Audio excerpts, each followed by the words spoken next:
Siz hiç bir kilisenin içinde mamut gördünüz mü? Ben gördüm. Tabii böyle değil, böyle gördüm.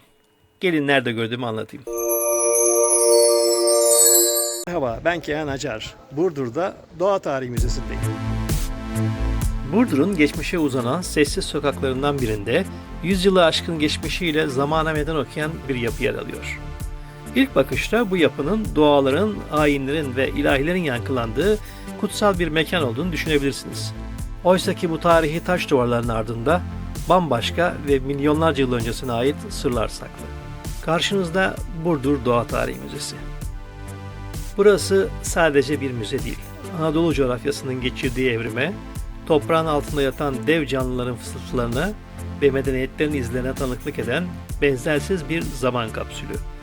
Peki bir kilise nasıl oldu da dev mastodonların, hiperyonların ve milyonlarca yıl öncesinde yaşayan canlıların yuvası haline geldi? Dilerseniz önce binanın tarihine inelim. Bu tarihi yapı, Kavaklı Rum Kilisesi, 19. yüzyılın sonlarında Burdur'daki Rum cemaati tarafından inşa edilmiş. O dönem Anadolu'nun pek çok yerinde olduğu gibi Burdur'da farklı inançların, dillerin ve kültürlerin bir arada yaşadığı bir merkezmiş. Zaman içinde tarihsel olayların da etkisiyle cemaatini kaybeden ve yıllarca sessizliğe gömülen kilise binası kaderine terk edilmiş. Bu tarihi mekanın yeniden hayat bulması ancak yıllar sonra başlatılan kapsamlı restorasyon ve düzenleme çalışmalarıyla mümkün olmuş. Yapı bu kez bir ibadet yeri olarak değil, doğanın milyonlarca yıl önceki sırlarını insanlarla paylaşmak üzere Doğa Tarihi Müzesi olarak kapılarını açmış. Bu dönüşüm aslında Anadolu'nun hem çok kültürlü geçmişine tanıklık etmemizi sağlıyor, hem de insanlığın ve doğanın hikayelerinin taş duvarlar arasında nasıl birleşebileceğini gösteriyor. Müzenin salonuna adım attığınız an sizi ilk karşılayan şey, gözlerinizi kolay kolay ayıramayacağınız büyüklükteki bir fosil. Mastodon. Fillerin milyonlarca yıl önce yaşamış atası. Bu devlerin Anadolu topraklarında dolaştığına dair en güçlü kanıtlardan biri.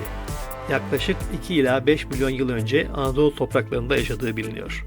Bu fosiller, Profesör Doktor Nurfettin Kahraman'ın 2006-2010 yılları arasında Elmacık Fosil Yatağı'nda yürüttüğü titiz kazı çalışmalarında bulunmuş. Bu kazılar, göller yöresinin milyonlarca yıllık geçmişini aydınlatan sayısız bulguyu da gün yüzüne çıkarmış. Elmacık Fosil Yatağı'ndaki kazılar sonucunda fillerin ataları olan mastodonların yanı sıra atların ataları hiperyonlar, gergedengillerden rinoseroslar ve kunduzlar gibi 13 değişik makro tür saptanmış. Koleksiyonun tartışmasız en görkemli ve uluslararası alanda dikkat çeken parçasına gelecek olursak, bu jeoloji tarihte yaşamış en büyük fil türlerinden biri olan Afrika kökenli güney mamutuna ait muazzam bir savunma dişi. Dişin boyutları dudak uçuklatıyor. Tam 3 metre 20 santim uzunluğunda ve yaklaşık 100 kilo ağırlığında. Bu dev fosil sadece boyutuyla değil, taşıdığı yaşla da etkileyici. Yapılan incelemeler bu savunma dişinin yaklaşık 2,5 milyon yaşında olduğunu gösteriyor. Burdur'daki bu diş, gezegenin milyonlarca yıl önceki devlerini doğrudan gözler önüne seriyor. Müzede güney filinin yalnızca dişleri sergilenmiyor.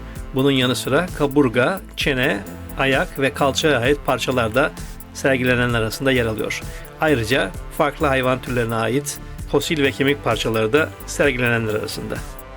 Burdur ve çevresi sadece tarihi eserleriyle değil, Burdur Gölü, Mars'ı andıran kıyıları ile ünlü Salda Gölü, çevresindeki dağlar ve zengin biyolojik çeşitliliğiyle de dikkat çekiyor. Hepsi bu müzenin anlattığı tabloyu tamamlayan sahneler gibi.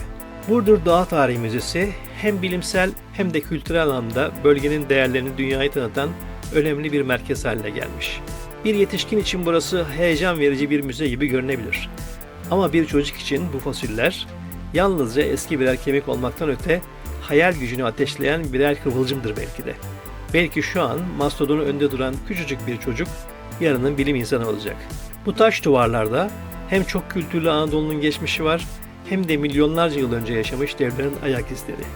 Ve bu bize şunu fısıldıyor. Biz bu büyük hikayenin sadece küçücük bir anıyız. Eğer yolunuz Burdur'a düşerse bu eşsiz müzeyi mutlaka ziyaret edin. Çünkü burada geçmiş yalnızca sergilenmiyor. Neredeyse karşınıza çıkıp sizinle konuşuyor.